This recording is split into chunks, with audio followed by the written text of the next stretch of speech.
Fi Zilalil Quran, karya Asy-Syahid Said Qutb, diterjemah bahasa oleh Datuk Yusuf Zaki. Semoga Allah memberkati dan merahmati ruh-ruh mereka. Pentafsiran ayat 286. Pentafsiran ayat 286. Imbangan yang adil di antara taklif Allah dengan daya kemampuan manusia. La yukallifullahu nafsan illa wus'aha, laha ma kasabat wa 'alaiha maktasabat. Allah tidak mentaklifkan seseorang melainkan sekadar yang terdaya olehnya. Ia mendapat pahala apa sahaja kebaikan yang telah dilakukannya, dan ia menanggung dosa apa sahaja kejahatan yang telah dilakukannya. Demikianlah fikiran dan kefahaman seorang Muslim terhadap rahmat dan keadilan Allah dalam taklif-taklif yang difardukan Allah ke atasnya dalam melaksanakan tugas khalifah di bumi ini, dan dalam ujian-ujian Allah terhadap dirinya semasa menjalankan tugas khilafahnya ini, dan seterusnya dalam pembalasan Allah terhadap amalannya di penghabisan perjalanan nanti. Ia merasa begitu yakin dan tenteram terhadap rahmat dan keadilan Allah dalam semua persoalan ini. Oleh itu, ia tidak merasa bosan terhadap taklif-taklif Allah dan tidak merasa marah dan berat. Ia begitu percaya kepada bahawa Allah yang telah memfardukan taklif alif ini ke atasnya adalah lebih mengetahui hakikat daya kemampuannya, dan andainya taklif alif itu di luar daya kemampuannya, tentulah Allah tidak akan memfardukannya ke atasnya. Pandangan dan pemahaman yang seperti ini, di samping mencurahkan rasa ketenangan dan ketenteraman di dalam hati, ia juga merangsangkan keazaman orang yang beriman untuk mematuhi dan menjunjung taklif-taklif itu,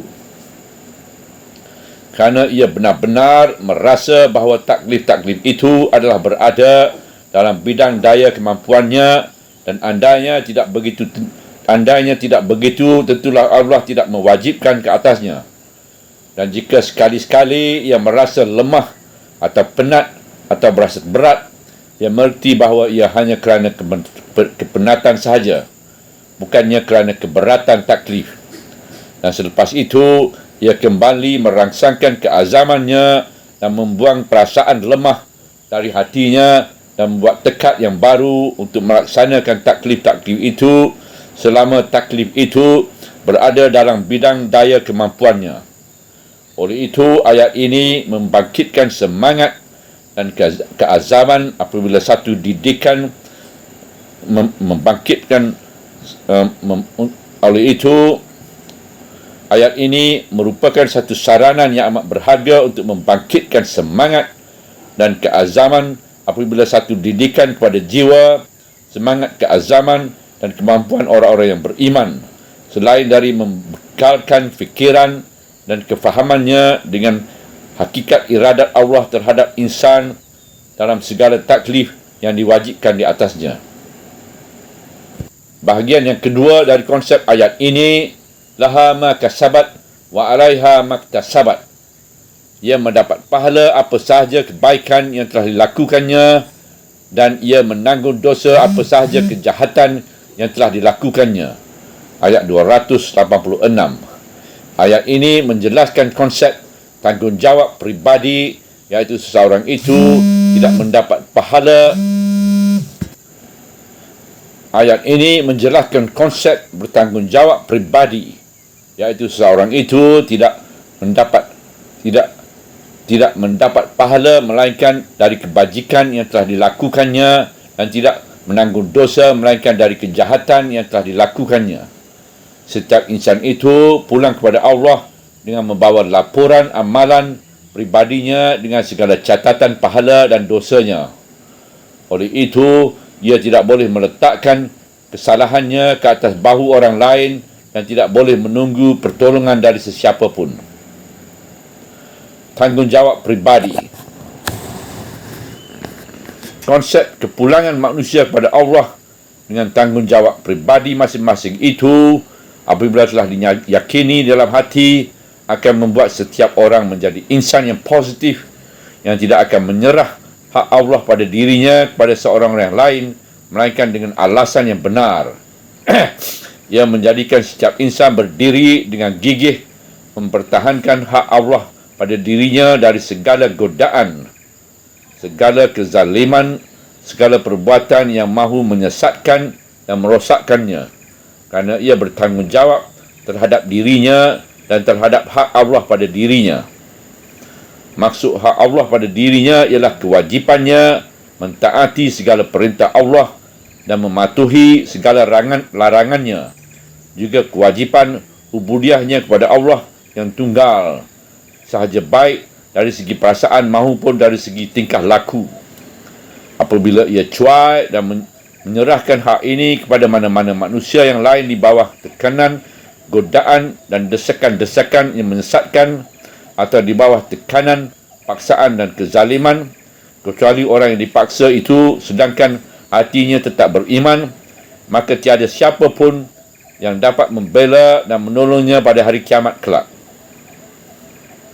Tiada siapa pun yang dapat menanggung sesuatu dari dosanya, dan tiada siapa pun yang dapat menolong menyelamatkannya dari azab Allah pada hari kiamat. Oleh sebab itulah, setiap orang harus bersungguh-sungguh mempertahankan dirinya dan mempertahankan hak Allah pada dirinya, kerana dialah sahaja yang akan menerima balasan itu dengan seorang diri. Semangat keindividuan di tempat ini tidaklah berbahaya, kerana di antara kehendak-kehendak keimanan ialah setiap individu dalam masyarakat hendaklah menunaikan kewajipannya terhadap masyarakat, kerana hak masyarakat merupakan sebahagian dari hak Allah ke atas dirinya. Dia disuruh bekerjasama dan bertakaful dengan masyarakat dengan mengorbankan harta dan pendapatannya, usaha dan nasihatnya, dan bertindak menegakkan kebenaran dan menghapuskan kebatilan dalam masyarakat, meneguhkan amalan kebajikan dan kebaktian, dan membenteraskan kejahatan dan kemungkaran.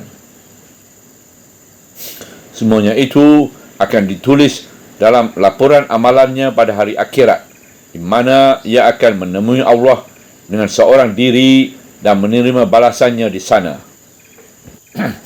Hakikat ini seolah-olah didengar dan difahami oleh orang-orang yang beriman, lalu tercetuslah dari dalam hati mereka sebuah doa yang perlahan dan gemetar.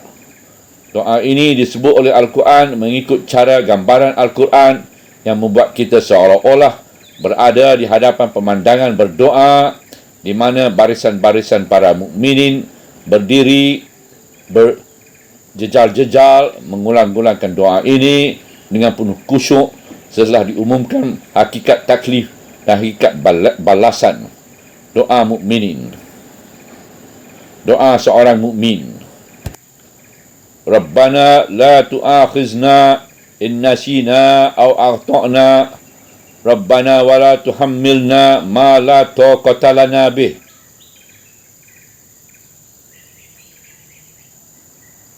Doa mukmin. Rabbana la tu'akhizna in nasina aw akhtana. Rabbana wa la tahmil alaina isran kama hamaltahu alal ladzina min qablina. Rabbana wa la tuhammilna ma la taqata lana bih.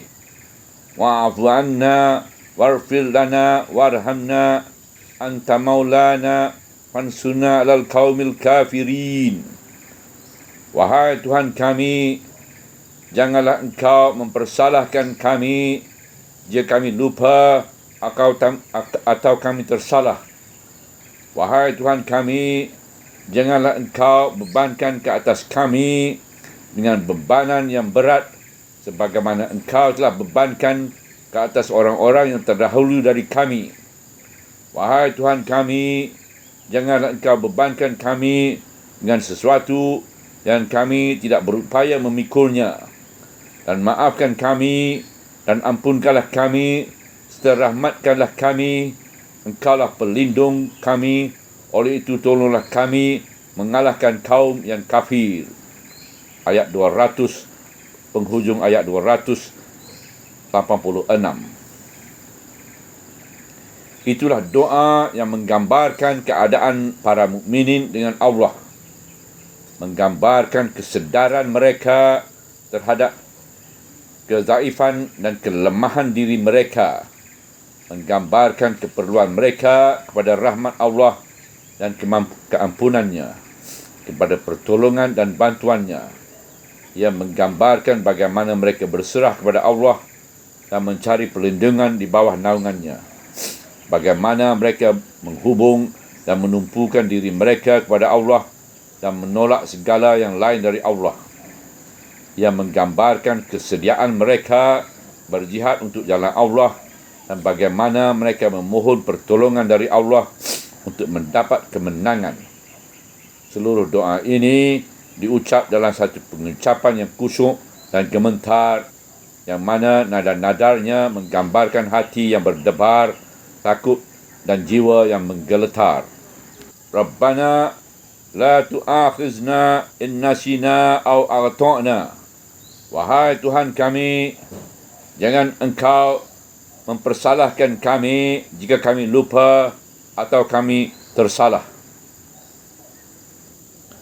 Daerah tersalah dan terlupa inilah yang mengongkong tindak tanduk seorang Muslim apabila dia dilanda kelemahan kemanusiaan yang tidak dapat dielak olehnya.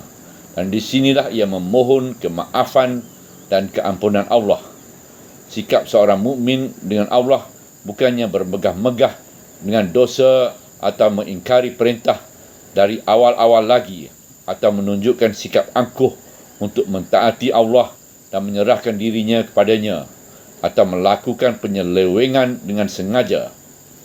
Semuanya ini bukannya keadaan seorang mukmin dengan Allah, dan semuanya ini bukanlah sifat seorang yang mengharapkan kemaafan dan keampunan dari Allah, kecuali ia bertaubat dan kembali kepada Allah. Dan Allah memperkenankan doa para mukmin ini. Oleh itu Rasulullah SAW bersabda,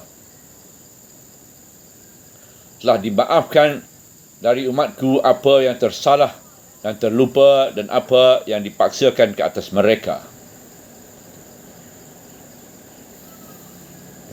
Rabbana wala tahmil alaina isran kama hamaltahu alal lazina min qablina. Wahai Tuhan kami, jangan Engkau bebankan ke atas kami dengan bebanan yang berat sebagaimana Engkau telah bebankan ke atas orang-orang yang terdahulu dari kami. Doa ini terbit dari hasil pengetahuan umat muslimin yang mewarisi seluruh agama Allah. Telah dimaklumkan Allah kepada mereka dalam Al-Quran, iaitu hasil tentang perjalanan umat-umat sebelum mereka yang telah menerima agama Allah, dan bagaimana Allah telah membebankan mereka dengan kewajipan dan perintah yang berat sebagaimana balasan terhadap mereka kerana kesalahan yang telah dilakukan mereka. Allah telah mengharamkan setengah-setengah makanan yang baik ke atas Bani Israel kerana perbuatan-perbuatan mereka yang menderhaka. Firman Allah dalam surah Al-An'am, dan kami haramkan ke atas orang-orang Yahudi segala binatang yang berkuku dan dari lembu dan kambing. Pula kami haramkan kepada mereka lemaknya kecuali lemak belakang keduanya, atau lemak yang menyeliputi perkakas dalam perut, atau lemak yang bercampur dengan tulang. Demikianlah kami kenakan balasan ke atas mereka kerana kederhakaan mereka. Surah Al-An'am ayat 146. Dan Allah telah mewajibkan mereka membunuh diri mereka untuk menebuskan dosa mereka yang telah menyembah patung, anak lembu sebagaimana telah diceritakan di awal surah ini. Allah juga telah mengharamkan mereka menjalankan perniagaan atau memburu pada hari Sabtu. Oleh sebab itulah para mukminin berdoa kepada Allah agar ia tidak membebankan ke atas mereka dengan bebanan-bebanan yang berat sebagaimana ia telah dibebankan ke atas umat-umat sebelum mereka. Allah telah membangkitkan Nabi Muhammad yang ummi untuk menghapuskan bebanan-bebanan yang berat dan belenggu-belenggu dari seluruh manusia yang beriman kepadanya. Oleh itu, agama Islam ini datang dengan ciri-ciri yang mudah, senang dan lembut sesuai dengan fitrah manusia. Allah telah berfirman kepada Rasulullah SAW, dan kami memberi kepadamu taufik ke jalan yang mudah. Surah Al-A'la ayat 8. Umat manusia dibebaskan dari beban yang amat berat. Tetapi bebanan yang terbesar yang telah dihapuskan oleh Allah dari bahu umat muslimin ialah bebanan yang telah dibebankan Allah ke atas leher umat-umat yang telah dilantik oleh Allah selaku khalifah di bumi sebelum mereka.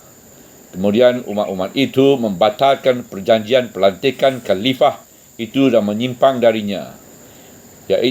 Ialah bebanan perhambaan pada manusia, iaitu perhambaan manusia terhadap sesama manusia yang dapat dilihat dalam bentuk manusia membuat undang-undang kepada manusia, dalam bentuk manusia tunduk pada manusia kerana tubuhnya atau kerana kelasnya atau kerana bangsanya. Itulah bebanan yang terbesar yang Allah bebaskan para mukminin darinya dan mengembalikan mereka kepada menyembah Allah yang Maha Esa sahaja, mentaati perintah Allah sahaja dan menerima undang-undang dari Allah sahaja. Dan dengan ubudiah kepada Allah yang Maha Esa dan Maha Tunggal inilah Allah membebaskan jiwa, akal dan seluruh kehidupan mereka dari perhambaan kepada manusia. Hak ubudiah itu hanya untuk Allah sahaja dengan erti seluruh undang-undang, peraturan-peraturan, nilai-nilai, neraca-neraca pertimbangan hendaklah diterima oleh Allah sahaja. Hendaklah diterima dari Allah sahaja. Inilah titik tolak kebebasan manusia, iaitu kebebasan dari kuasa manusia-manusia yang zalim dan sewenang-wenang, kebebasan dari kuasa sami-sami dan kahin-kahin, kebebasan dari kuasa kepercayaan karut dan kurafah-kurafah, kebebasan dari kuasa tradisi dan adat-adat resam yang lapuk, kebebasan dari kuasa hawa nafsu dan kebebasan dari segala kuasa palsu yang menjadi bebanan yang berat yang melipatkan leher manusia dan menundukkan dahi mereka pada yang lain dari Allah yang Maha Esa dan yang Maha Gagah Perkasa. Doa para mukmin yang berbunyi, "Wahai Tuhan kami, janganlah Engkau bebankan ke atas kami dengan bebanan yang berat sebagaimana Engkau telah bebankannya ke atas orang-orang yang terdahulu dari kami," menggambarkan perasaan mereka terhadap nikmat kebebasan dari perhambaan pada sesama manusia, di samping menggambarkan ketakutan mereka dari terhumban kembali ke dalam lembah perhambaan yang hina itu. Rabbana wala tuhammilna ma la taqata lana bih. Wahai Tuhan kami, jangan Engkau bebankan kami dengan sesuatu yang kami tidak berupaya memikulnya.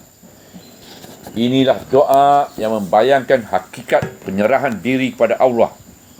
Kerana para mukminin itu sama sekali tidak pernah berniat untuk mengingkari apa sahaja perintah Allah. Tetapi mereka hanya berdoa kepada Allah untuk menyampaikan harapan agar Allah menimbangkan kelemahan diri mereka dan tidak mentaklifkan mereka dengan perintah-perintah yang tidak mampu dilaksanakan mereka, supaya mereka tidak menjadi lemah dan taksir. Inilah sahaja maksud mereka. Dan tanpa ini pun mereka tetap memberi ketaatan dan penyerahan yang bulat kepada Allah. Inilah harapan insan yang kerdil untuk mendapat rahmat dari Allah yang Maha Besar. Itulah harapan hamba yang daif untuk mendapat keampunan dari Allah yang memiliki dan mentadbir alam buana. Itulah permohonan meminta sesuatu yang menjadi kebiasaan Allah mengurniakan dalam hubungannya dengan para hambanya, iaitu meminta limpah kemurahannya, rahmat dan kebaikannya, kasih mesra dan kemudahannya. Kemudian mereka mengaku lemah dan menyatakan kebimbangan berlaku taksir yang tidak dapat dihapuskan kesan-kesannya melainkan dengan limpah keampunan dari Allah yang Maha Mengampun. Dari Allah yang Maha Pengampun. Wa'fu anna wa'fir lana warhamna. Dan maafkan kami dan ampunkanlah kami serta rahmatkan kami. Inilah jaminan yang hakiki untuk menempuh ujian Allah dan mencapai keredaannya. Kerana seseorang hamba itu tetap taksir walaupun ia cuba sedaya upaya untuk menunaikan kewajipannya dengan sempurna. Dan setengah dari rahmat Allah terhadapnya itu ialah Allah melayaninya dengan keampunan, kasihan belas dan kemaafan. Daripada Aisyah radhiyallahu anha, sabda Rasulullah sallallahu alaihi wasallam, seseorang dari kamu tidak masuk syurga dengan semata-mata amalannya. Lalu mereka bertanya, walaupun anda sendiri, wahai Rasulullah? Jawab beliau, ya, walaupun aku sendiri, kecuali Allah limpahkan aku dengan rahmatnya. Inilah asas peraturan yang sebenar yang dirasa oleh hati orang yang beriman, iaitu beramal dengan sedaya upaya sambil menyedari ketaksiran dan kelemahan diri dan menaruh harapan yang tidak putus-putus kepada rahmat Allah serta memohon keampunan dan kemaafan. Pada akhirnya, para mukminin itu menyandarkan belakang mereka di tiang Allah ketika mereka bertekad hendak berjihad kerana sabilullah untuk menegakkan kebenaran yang dikendakinya dan untuk meneguhkan agama dan sistem hidup Allah di bumi ini supaya terhapus segala penindasan dan supaya agama itu tertentu pada Allah sahaja. Mereka menyandar belakang mereka di tiang Allah yang kukuh dan mengibarkan bendera Allah di atas kepala mereka, dan mereka hanya menghubungkan diri mereka dengan Allah yang Maha Esa sahaja. Sedangkan jahiliyah menghubungkan dirinya dengan berbagai-bagai lambang dan cogan. Mereka memohon pertolongan Allah kerana Allah lah satu-satu pelindung dan penaung mereka, dan di atas nama Allah lah mereka memerangi orang-orang kafir yang derhaka. Anta maulana fansuna alal qaumil kafirin. Engkaulah pelindung kami, oleh itu tolonglah kami mengalahkan kaum yang kafir.